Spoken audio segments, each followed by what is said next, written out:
My name's Marina, I use she, her pronouns, and I'm the Exec Director of Primary Prevention at Safe and Equal.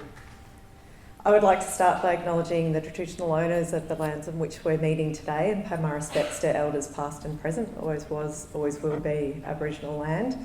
And in this time of discussion and debate around calls for voice, treaty and truth, it's ever more important for us to be standing with Aboriginal and Torres Strait Islander people and their struggles for self-determination.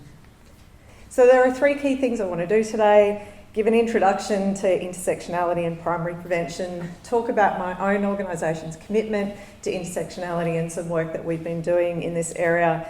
And the third is to look at practical approaches, considerations and lessons and try to make it a bit more specific to your area. And hopefully this just all sets the groundwork for the conversations that you have amongst yourselves as we move on into the day.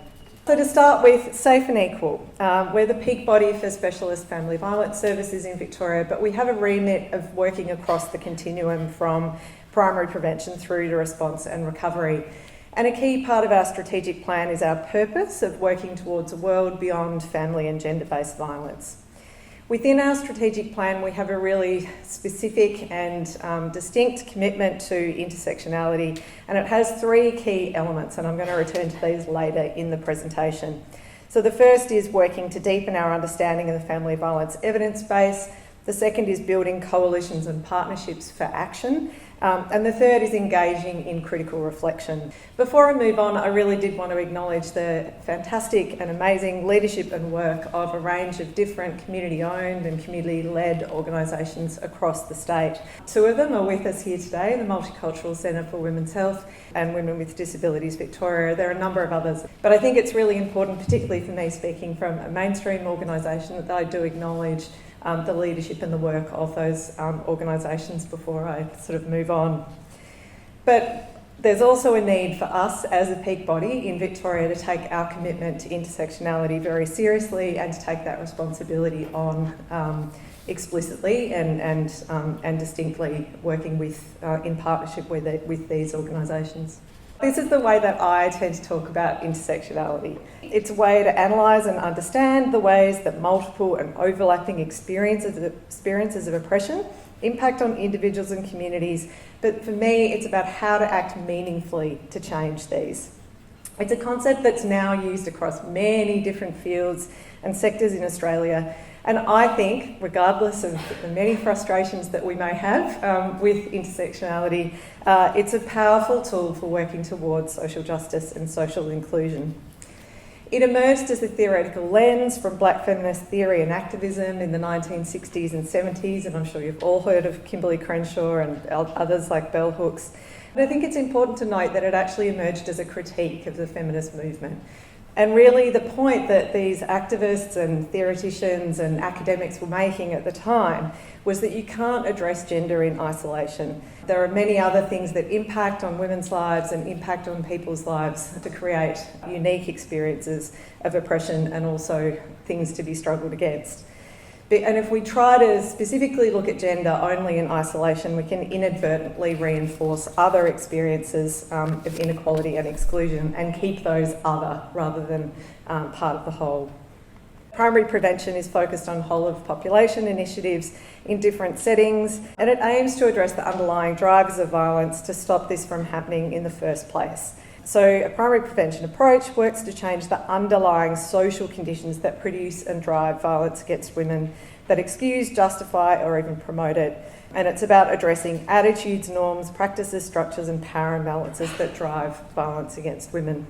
So we're incredibly lucky in Australia to have this national framework. It's an evidence-based national framework, and having had some insights into the production of the recent updated version of Change the Story, the way that Change the Story brings together so many different elements of research and evidence to really look at justifying the actions against the drivers of violence against women with some confidence that this will actually make a difference is really, really important. The important part of Change the Story is that it not only lays out what's causing the problem and what the problem is, but there's a huge focus on what needs to change. And that includes looking at where things need to change, who should be doing it, and who we should be working with. So the latest version of Change the Story had a much bigger focus on intersectionality than the initial one. And I really, really like this quote because I think it just has so many of the really key elements of intersectionality in primary prevention. So violence against women occurs in the context of both gender inequality and multiple other forms of structural and systemic inequality, oppression and discrimination. All of these intersect to influence the perpetration of violence, the prevalence, nature and dynamics of violence, and women's experiences of violence. And understanding and addressing these interactions is necessary to effectively address violence against women and prevent this across the population. So I think this is a really great definition, and it's the one that I use and come back to often.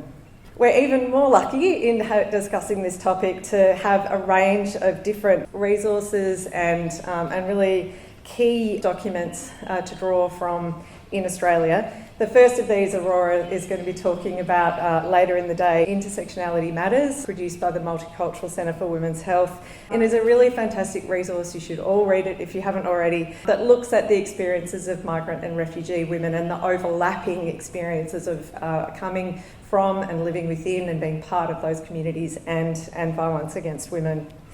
The second one is Changing the Picture, which was led by Our Watch, but with a range of different Aboriginal community-controlled and community-led organisations that looks at the overlapping of the drivers of violence against women and the impact of colonialism and the ongoing impacts of racism within Australia. The third is Changing the Landscape, which was a collaborative resource put together by Our Watch and Women with Disabilities Victoria, similarly looking at the overlap of ableism and the drivers of violence against women. And the fourth one, close to my heart because I wrote it, is Pride and Prevention, which looks at the overlapping drivers of violence for LGBTIQ communities and the drivers of violence against women. So each of these gives us a really detailed analysis of these overlapping drivers for different communities, and individually and collectively these resources have really deepened our capacity for intersectional analysis and approaches in this field. And for me, it really enriches the prevention of violence against women for all women, and also allows us to integrate an understanding of prevention of family and gendered violence for people of all genders, in addition to looking at the prevention of violence against women. So I want to move on now to talking about my organisation's own experience and commitment to intersectionality. So this was something that we took further from our strategic plan with the release of our primary prevention strategy late last year. Within this, we talked about intersectionality as both a lens and an approach. And essentially this means looking at ensuring that primary prevention programs, systems and policies recognise and address multiple forms of oppression. There's a key focus in our strategy of building ongoing partnerships and relationships with community-led organisations. And this is actually the key way that we think we can integrate understandings and meaningful action into all of our work, while working in solidarity with those communities to create change that addresses the other drivers of violence in addition to the drivers of violence against women. So I want to talk a little bit about our experience, but I'm aware that a lot of you are working in different contexts to us as a metro-based and statewide organisation. So what I'll come back to after I've talked about our experience is how this might help you in your work, or different ways of approaching it that might be more applicable to your area. So there were three key parts to our ongoing commitment to intersectionality in primary prevention. The first was looking at understanding. So how systems of power, privilege and oppression shape people's experiences and how to transform these. And I think the really key thing here is that a lot of the data and the evidence that we have won't necessarily immediately at the first read tell us what we need to know about the experiences of a range of these communities. Marginalised communities aren't always visible in research. They aren't always visible in our communities. So we have to make an extra effort to understand and to make those experiences, bring those experiences into our understanding and our knowledge. The second is looking at action in solidarity and in partnership. And I think the really key thing here is the need to centre the experiences of marginalised communities. And this means transforming universal approaches and all of our programs and messages, but also advocating for activities with and for particular communities that are led by them. And the third key aspect for us as an organisation was committing to critical reflection. So organisationally, but also individually as practitioners. And really this is about constantly seeking to re-examine dominant approaches, cultures and ideas, and checking for perpetuation of exclusion and oppression. So I talked a little bit about partnerships and relationships. For us, there's a range of different partnerships and relationships that we have. Again, with Multicultural Centre for Women's Health, Women with Disabilities Victoria, Rainbow Health Australia, where I used to be the director, and also we have a formal partnership with JIRA, Aboriginal Community Controlled organisation working in family violence, and a range of others. So these long-term partnerships and relationships are really about a key way for us for us as an organisation to enact our commitment to intersectionality in practice. And just to give you one example, when Rainbow Health Australia for the first time got primary prevention work to look at the experiences of LGBTI communities only in 2019 or 18, it was the first money that had ever gone into LGBTIQ experiences and primary prevention. And in the process of putting together that program, Rainbow Health and Safe and Equal were the precursors of Safe and Equal before our merger, spent some time talking about how we could work together. And in the end, we decided on a formal partnership between our organisations, and it was necessary because of a very specific history of both inadvertent and deliberate exclusion of LGBTIQ communities from the family violence sector and family violence services. So we felt that there was a real need for an intentional and structured partnership, and we engaged a formal broker to help us in that process. And we focused on the relationship itself as well as practical collaboration, but the focus was actually on the relationship and the relationship beyond individuals, so that it wasn't reliant on one person knowing one person. And actually we've had staff go backwards and forwards, including me, between the different organisations. There was also really a key need to address the tensions that existed around the issue and between the organisations directly in a way that was open and constructive. And one of the things that we did was we then wrote up that process with our partnership broker, and we put that out as the Pride in Prevention Partnership Guide that was launched last year. And I'd really encourage you to have a look at that guide, whether you're considering formal brokerage or partnerships or not, because there's a lot of stuff in there about how to initiate and maintain relationships with community-led organisations. The key lesson, if I were to boil it down to anything that we learnt through this process of this partnership, was really around the question of leadership. So the thing here is about, in terms of intersectionality, is about leading with and not for marginalised and excluded communities. So not stepping out in front and doing it for them, but bringing them with you, next to you, pushing them forward, bringing them to the table. What this means in context often has to be negotiated, and there may be times when a mainstream org needs to step forward or when it needs to step back and push other people to the table. And really what you're doing throughout this process is striving for an equitable relationship while acknowledging that there will be differences in power between organisations. And you have to do this really consciously and with openness to feedback and connecting consistently around this over time.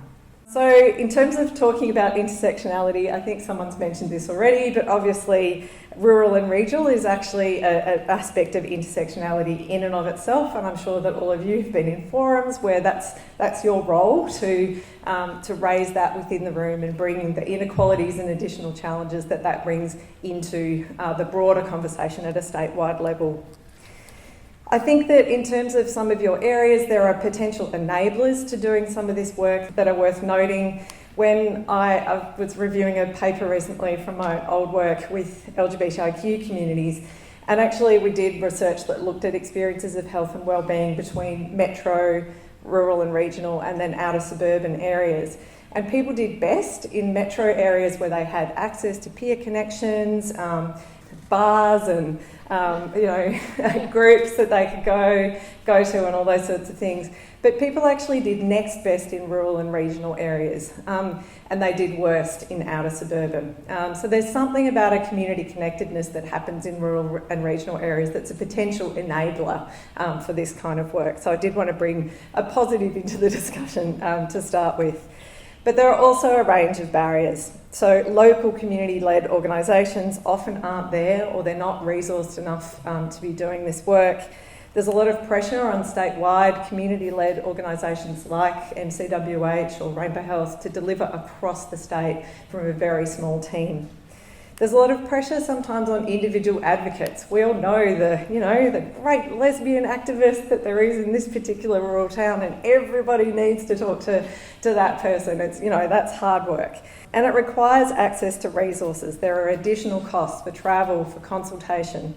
And often what we sort of say to people is it's about trying to bring that into your thinking and building it into your advocacy and your budgeting and your planning wherever you can. So I've been talking a lot in this conversation about representation, and I think that this is really critical to doing this work around intersectionality. So it's about centering the voices of priority communities and combating exclusion, invisibility and marginalisation. So the principle that we talk about here a lot is nothing about us without us. And it's an important principle, but in practice it's really important. It's very hard to build programs that are for particular communities if they're not involved. They're just never going to be as good. Same as, community health wouldn't be as good if the community wasn't part of the planning and all that kind of stuff. Intersectionality is more than representation. It needs to be about understanding, and it needs to be about transformation. So it's representation for a purpose, not a ticker box of identities or categories. A lot of the stuff that we do in our society is about putting people into boxes. We're all confronted with those fantastic forms that we have to fill out where you've got to tick your gender, your cultural background, where you were born, a range of different things. I think it's really important that the categories that our society is organised around are built around various physical or other attributes. Sometimes they're visible, sometimes they're not. And these are then given social meaning through the way that our society works. So categories matter because that's how we experience oppression. And identities that people adopt and talk about and represent are about naming, but also often about resisting that oppression. But if we focus too much on categories and identities alone, it can actually reinforce the things that we're trying to change. So we want to work towards a world where divisions don't matter, where binary ideas about gender, sexuality, race, culture, ability aren't the first things that you notice about somebody and the ways that we organise and think about our lives and our work and where we live. But there's a long way to go before we get to that state of being that we're all working towards. So in the meantime, representation is really important. And a critical question here is what happens when people aren't in the room? How does that reinforce experiences of invisibility, exclusion and marginalisation? Sometimes, and again this will perhaps come back to the practicalities of doing work in your areas, where representation isn't possible, consultation can also be a really important thing to undertake. But it has to be meaningful consultation. And here a couple of pointers, I suppose, in terms of doing consultation. It has to be genuine. You've got to be willing to actually change the thing that you're asking for feedback about. It has to be timely. I've been asked to consultations before the night before. That's not great practice. You've got to give people time to actually provide feedback if you're seeking it. It's got to be specific and transparent. So ask specifically what you want the feedback on and what you're able to change, and make it clear what's not up for negotiation and isn't possible to be changed.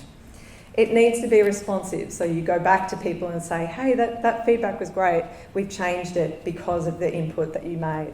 It has to be paid where you possibly can. A lot of the organisations or the advocates that you might be talking to in this area are very, very under-resourced. If you can't find the advocates and the community-led organisations on the ground, what can you do? First of all, do some of what you did this morning. Look at research about priority communities. Often you will have research about particular communities that, like I said, break it down and show you about their experiences in rural and regional areas. So look to research and find out about the experiences of communities in your areas. Search out the resources like the ones that I've mentioned in the presentation already here today about the overlapping drivers and what it's important to do when working around these issues or working with these communities. You can reach out to the statewide orgs to see what, if they know anything that's happening in your area. Sometimes they might know about a local community group that you're not aware of. Look out for local organisations and local advocates and help to foster them where that's possible. Create spaces for discussion within your own organisations to learn and develop practice, and like the forums here today, but also create spaces to value intersectional experiences in your own workforce. But it's really important here that you do this in the way that doesn't rely on those individual advocates to be the one driving the change. It's got to be led at the whole of organisation and whole of network level.